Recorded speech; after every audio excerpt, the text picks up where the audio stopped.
remember a magic day with my wife, Katie. We were only maybe about a year into our relationship, and I had this breakthrough moment of being angry at her for something, and then realizing, oh, wait a minute, I'm angry, I'm saying things in an angry way, but I'm actually scared. And I kind of stopped in the middle of the argument and tuned in. What am I afraid of? And the answer came back in a split second.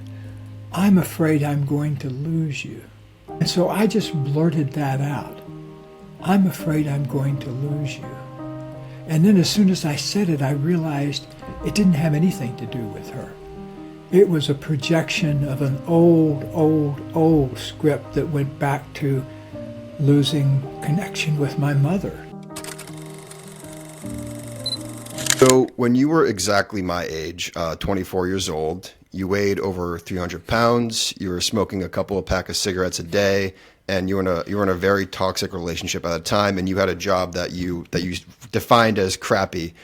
What was that turning point for you when you said enough is enough and you started to make a change? Well, there's an old saying that I think is really true, that the universe is totally willing to teach you lessons with the tickling of a feather if you're paying attention.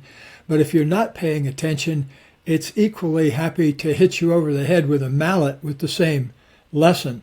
And I guess I'd been putting off the lesson for so long that I got hit by a mallet. But it turned out to be the best thing of my life because I'm still drawing on the wisdom I learned in that moment. But you know, in Alcoholics Anonymous, they always talk about having to bottom out before you can bounce off and begin to get better. Well, I literally had an experience, not to do with alcohol, but when I was 24 years old, as you say, I weighed more than 300 pounds, and I just had an argument with the woman I lived with at the time, Linda, and I went out for a walk to clear my head, and it was this beautiful, crisp New England winter day in New Hampshire. And so I was walking down a country road, and I stepped on a place where snow was covering a patch of ice. And when I stepped on it, my feet just shot out from under me, and I went whoop down on my back and hit my head, although I didn't knock myself out. But what happened over the next couple of minutes really changed my life. What happened was it knocked me out of my usual perception of myself and my usual way of thinking. And for about 2 minutes, I had this experience. It was like going on an elevator ride down through different levels of myself. Like I could feel this big layer of fat everywhere that didn't need to be there. And what was I protecting myself from? You know, there was this layer of fat protecting me. And I could see beneath there was this, all my muscles were so tight. And why were they tight? Well, it was because just underneath that were a whole bunch of emotions that I'd never let myself feel, certainly never let myself share with anybody. I felt anger about so many things that I'd never talked about. And I felt a deep grief about never having known my father, who died before I was born while my mother was pregnant with me, and never knowing him, and the fear that I was going to live out his short life, because when he died at age 32, he was obese, he was a heavy smoker, he was in a difficult relationship, and I felt so much fear that I was going to repeat his unsuccessful short life. And so, but here was the real magic. As I let myself just feel all my feelings, I also realized there was this other vast part of me that I'd never even known about. I call it pure consciousness, but it's in the background of everything. It's your being. It's the part of you that it's everywhere, but most of us can identify it somewhere down in the middle part of our bodies as kind of a background, like the sky or the ocean without any boats floating on it. It's just the pure consciousness which all of us are given as a birthright of being a human being. But almost nobody takes advantage of that because we get so involved in all of the cluttered up stuff that's in between us, like all the feelings we've never acknowledged and felt, or all the things we've never expressed to another person, or things that we're scared about and we've never talked to anybody about. So for a lot of us, including me at the time, there's a huge block at my throat that was keeping everything hidden inside. And I had never seen that until this moment.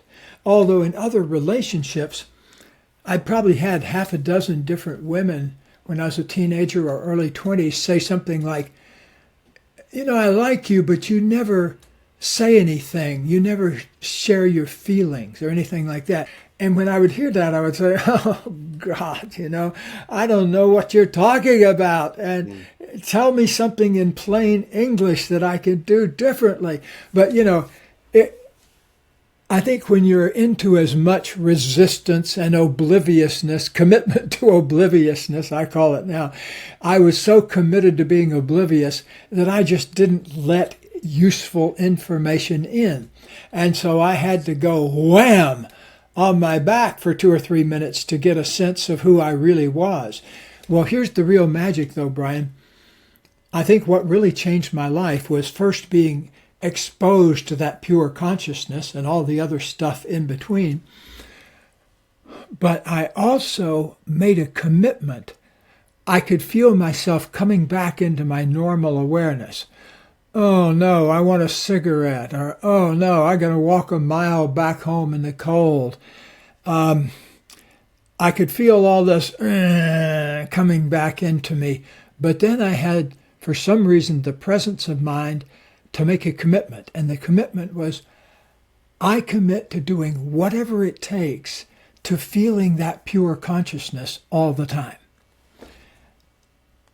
I didn't know anything yet about my genius or any of the stuff I talk about in The Big Leap. That was 30 years down or 40 years down the line. But I think what led to all of those books like The Big Leap and The Genius Zone started really in that moment on the ice when I was 24 years old. And, I note the name of your podcast being for people in their 20s and 30s was my understanding of it.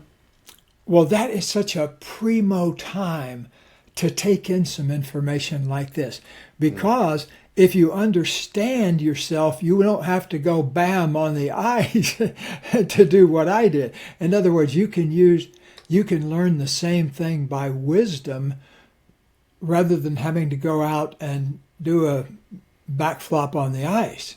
And so that's the great value of things like self-help books and audiobooks and podcasts and things like that, is you can get information a whole different way than used to be available. When I started writing self-help books and books for the general public, see, I started out writing scientific type books, textbooks and that kind of thing.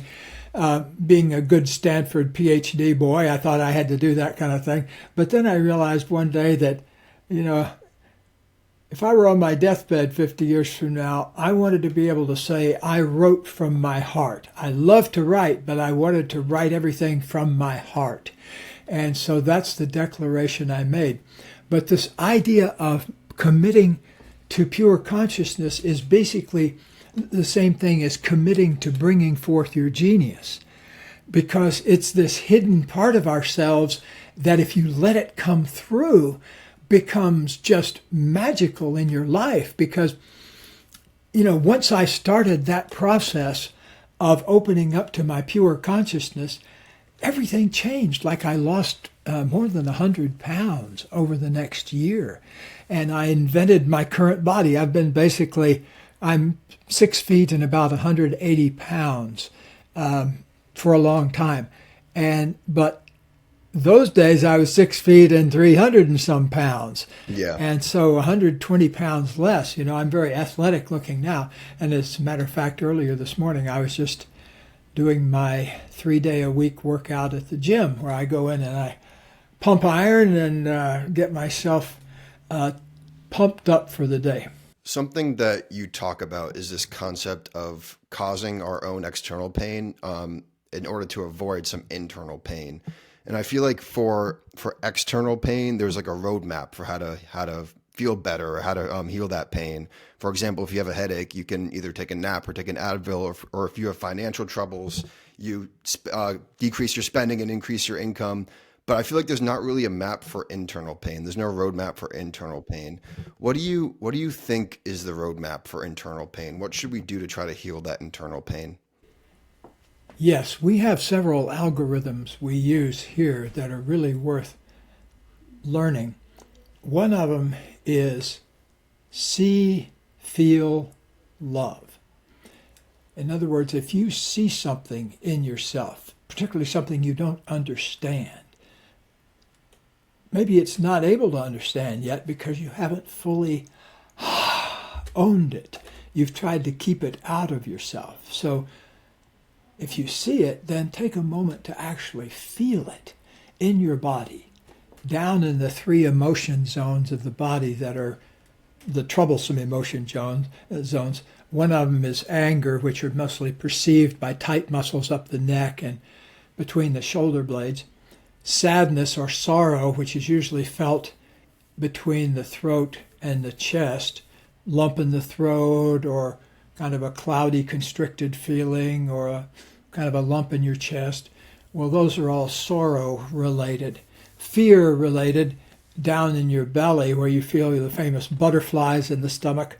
Well, those butterflies are likely caused by blood leaving your stomach. It's the sensation of shimmering, but not pleasant shimmering. It's around here we call it racy queasy, because when you're feeling that kind of speedy, anxious thing, if you notice, you're also slightly nauseous. And the reason for that is blood is leaving your stomach and leaving stuff undigested there to rush out toward your muscles. So fear, we say, is at the bottom of the 3 big feelings that people get stuck on. Because when you're angry, you're also usually sad and scared about something at the same time. You may be scared because you don't have a solution to the thing that you're angry about, or sad about, that you see no solution to it. And that's what brings forth fear. Fear is often a mobilization to try to solve a problem. So anyway, we need to get to be better friends with our big core emotions, and particularly feeling them deeply enough that you can love them as they are. And that's pure magic there, because love and awareness are the only real antidotes to fear. None of us can stop being afraid, nor would we want to be, because, our nervous systems have been refined now for millions of years, and especially over the last 50,000 years, where we've had our, we've had our modern brain for 50,000 years or so. It hasn't changed all that much. We've learned to use it a lot better. The software we're using is much better than they had 50,000 years ago. 50,000 years ago, the software was mad at somebody, throw rock. That was basically what was programmed in. Now we have a lot of alternatives that we've invented over the past 50,000 years, and we've refined, and especially over the last 5 or 10,000 years that people have been living in cities.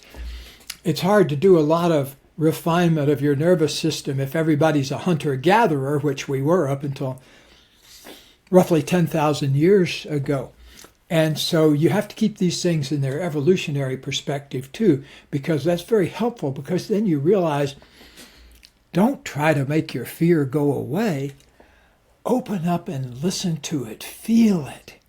Don't try to make your anger go away. Find out what it is you're angry about. Inquire into it. Learn about it. Same thing with sorrow, sadness. We've all had rejections and losses and disappointments. Those are chest-related events that cause sorrow and loss. Anytime we feel like we're losing something, that's a sadness issue. And so we as humans need to get much less oblivious to our emotions, much more savvy about our emotions. I don't think I'd be having this conversation with you without some huge breakthroughs where I learned it was okay to say, I'm scared, or it was okay to say, I'm angry, rather than storming out of the room. And it was much better to say, I feel sad right now, than hiding it.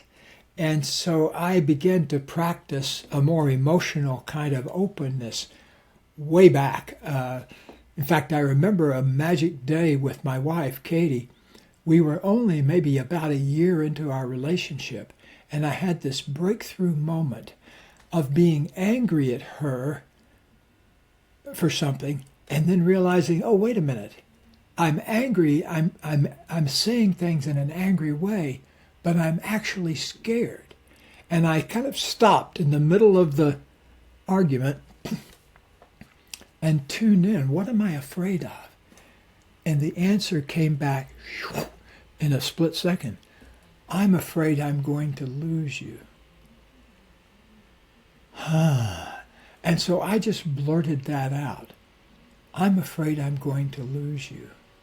And then as soon as I said it, I realized it didn't have anything to do with her. It was a projection of an old script that went back to losing connection with my mother. And when I was a little boy and having to be raised by my grandmother. And, it was all unconscious. I mean, I don't remember what was going on when I was 6 months old or a year or anything like that. None of us, I don't think, do. But yet, I know these events happened, and I must have had feelings of loss around that. So I think that see, feel, love is a great algorithm for personal change. Out there in the world of relationships, you need to master some other skills. Like my wife and I are just celebrating our 43rd wedding anniversary this month. We've known each other almost 45 years, but we've been married for 43 years. And I am so grateful that I've had this relationship for so long, because through it, I've been able to learn how to communicate anything. I mean, there's nothing that Katie doesn't want to hear from me. And so it's allowed me to communicate at a deep level with her that I was never able to communicate with before.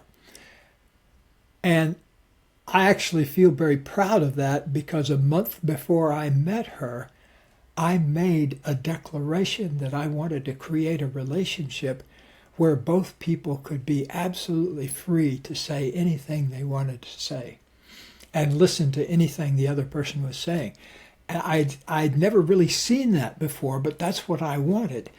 And it took, once I learned how to say it, it only took me a month or so before she appeared in my life. So that seems like magic to me, that you can kind of get clear on a central intention, and then good things happen out there in your life as a result. Well, I guess it's not too surprising. William James, back in the 19th century, said that the greatest discovery of his time wasn't the steam engine or the telephone or the telegraph.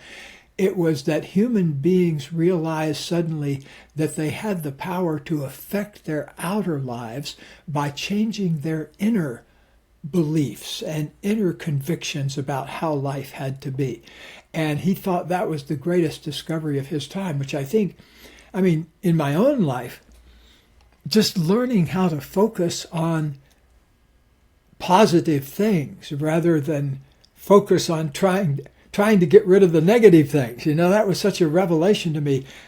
Like with food, once I had that wake-up day on the ice, I started choosing food based on, does this feed my pure consciousness or does this feed my old 320-pound body? Well, do that hundreds and hundreds of times a week. That just make that little connection. And pretty soon I'd gone from having a typical lunch, like a double cheeseburger, a big thing of fries or onion rings. That was one of my big addictions at the time. There was this place near where I worked that had the ultimate onion rings. And I'm happy to have survived all of that, with some semblance of blood in my veins rather than cholesterol. But I learned very quickly that I didn't really want a double cheeseburger and onion rings. What I wanted was to satisfy a particular kind of hunger that wasn't about things I saw with my eyes. It was about, what did my body genuinely crave? Because long before triple cheeseburgers were here, bodies were learning to crave things. And so what does my body really want to eat? And it was interesting because what I came up with at first was almost hunter-gatherer type foods. Like I remember the very first one was blueberries. That was what my body craved. And fortunately, I had some blueberries. New England is great on blueberries, and I had some in the freezer that I'd frozen from the summer before. And so for about 3 days, I just ate nothing but this big bag of blueberries. I'd thaw it out every time and eat blueberries. I lost about 10 pounds just in a few days. And I thought, wow, that's pretty amazing.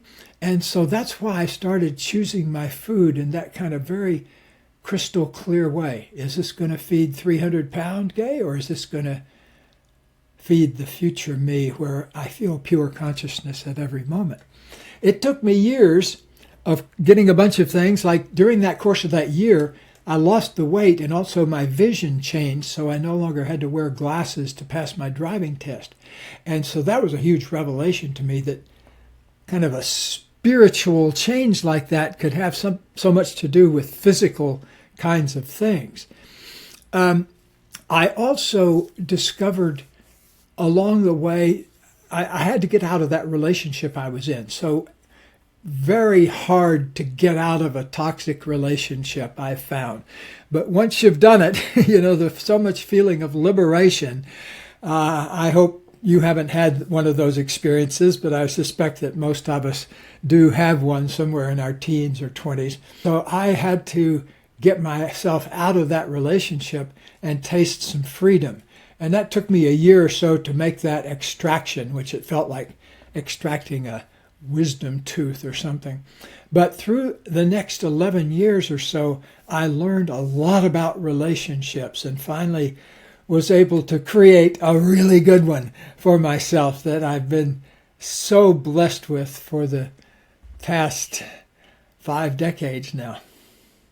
Wow. I'm interested to hear your answer to this. What do you think are some of the biggest misconceptions that young people have about growing up and being an adult? What are some of the biggest misconceptions that we have? Whew. There's an old Bee Gees song, and I'm not going to attempt to sing it, but he says, Barry Gibb says something about, nobody told me about tomorrow. Nobody told me about the sorrow. How can you mend a broken heart? That's the song I'm thinking of. It goes way back. But it was a very insightful lyric in a way, because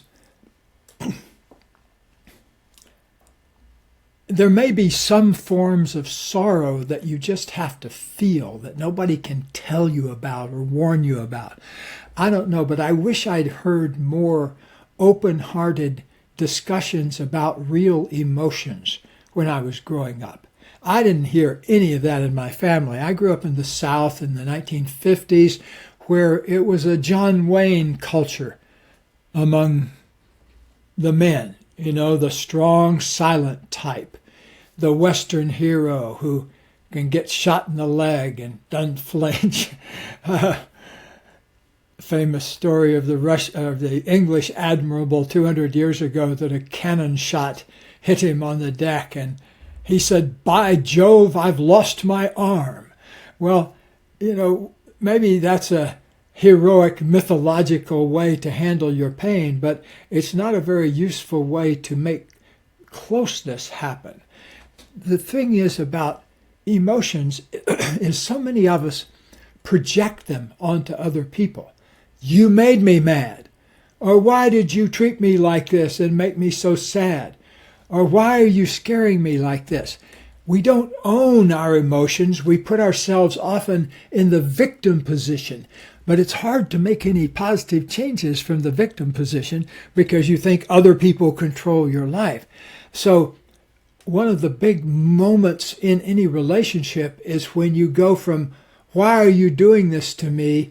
to, "Why am I creating it like this? Why am I having the 17th argument in a row about X, Y, or Z?" So once you begin to own responsibility in a healthy way, that changes everything, because now you're in a position of the creative in life. By taking responsibility in a healthy way, I'm not saying blaming yourself or finding fault with yourself. I'm saying, wow, I choose now to take full responsibility for creating this thing that I used to think created me. So I had one of the greatest, it is such a funny one-liner. I can't believe that a person actually said this to me.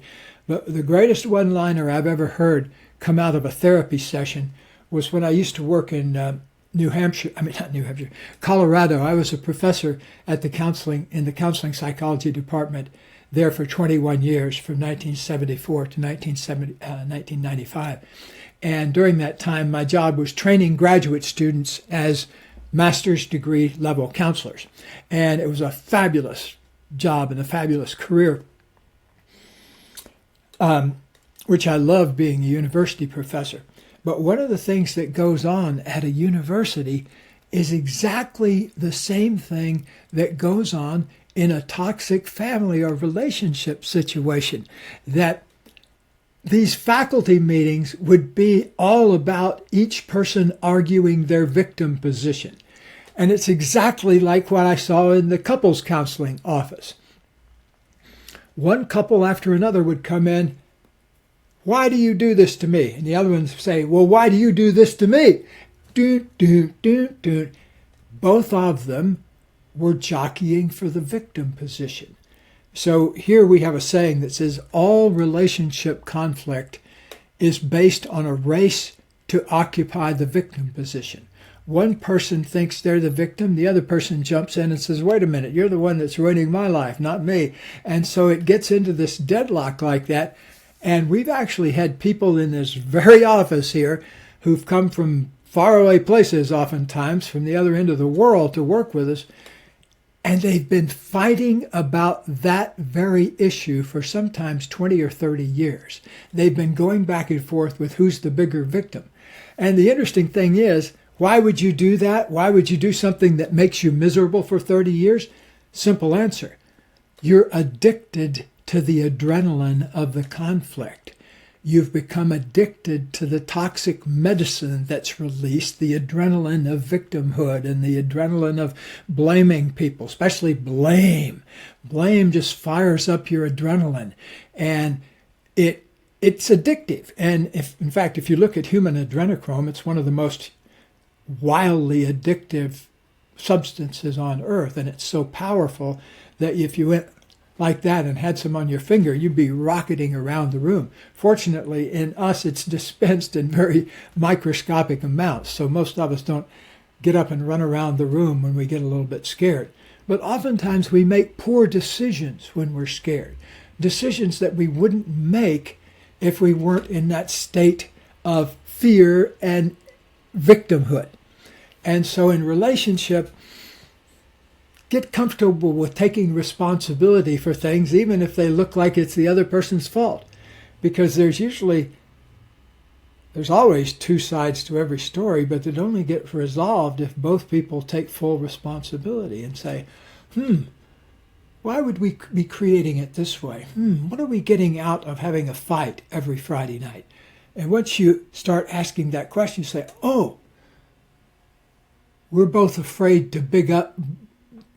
If we get in a fight, we don't have to bring up this other issue that we're really need to talk about. But if we can just fight all weekend, nobody brings it up because we're fighting about the chores, the kids, the et cetera, et cetera. So you've worked with over 1,200 business executives. What are some of the biggest traits that you find and the most successful of them that we can implement into our lives? The big one is openness to learning. I have been just blown away by two things. I've been blown away by how some people can get so attached to their position that they'll create unhappiness in themselves and around them just because they're dug in on a particular issue. And the moment they can open up and feel what's real rather than just protecting whatever that defensiveness is about, then things move very quickly. But at the other end of that spectrum, I've also been blown away by the openness to learning by some of the people that I've had the pleasure of working with. I always use Michael Dell as my bellwether example of openness to learning, because by the time I started working with him and his top 3 guys back in the 90s, he was already a billionaire. And he would get to be much, much, much bigger billionaire over the next few years. But he was already doing great. I think I met him when he was in his early 30s. And so what I could do in that situation, which may have had a great deal to do with him increasing his wealth, was give him some very key things that I thought he was missing when he communicated with people. And I was able to do that with the number 2 and 3 guys too, where I got them to realize that anytime you're angry, you're also disappointed and sad, and you also may be scared. Because what would happen was they would get mad at each other and beat on the desk, but nobody would ever say, oh, I feel disappointed, or oh, I feel sad about this, or oh, I'm scared. So they were communicating only from their anger level. But here's the thing. Most people I have to work on that with endlessly to get that reprogrammed. But with a guy like Michael Dell, he hears that information and goes, boom, makes the change instantly. So 10 seconds later, he says, instead of I'm angry, he says, oh yes, I'm also very disappointed at ... and I'm also scared at ... I mean, the guy didn't even take 10 seconds from hearing an idea, a good idea, to implementing it. And he can make snap things like that, just see something at a glance that other people may have to, think about a long time, or consider the options or something like that, or compare it to their past programming. So thank goodness the Michael Dells of the world don't do that. They just see it, feel the truth of it, and boom, make the change. And so I was totally impressed. If I were to say, if there was one variable I would recommend that people adopt, it would be work on your openness to learning. Look at your defensiveness. Look at when you dig your heels in and defend your point of view. Look at any time you have to justify yourself. That's a good sign that you are holding something, propping something up that doesn't need to be propped up if you're justifying it. So there are communication clues, but the big one I keep harping back to is, are you communicating from a sense of victimhood, or are you communicating from a place of empowerment and creativity? Oh, that's why I would create fights every Friday night.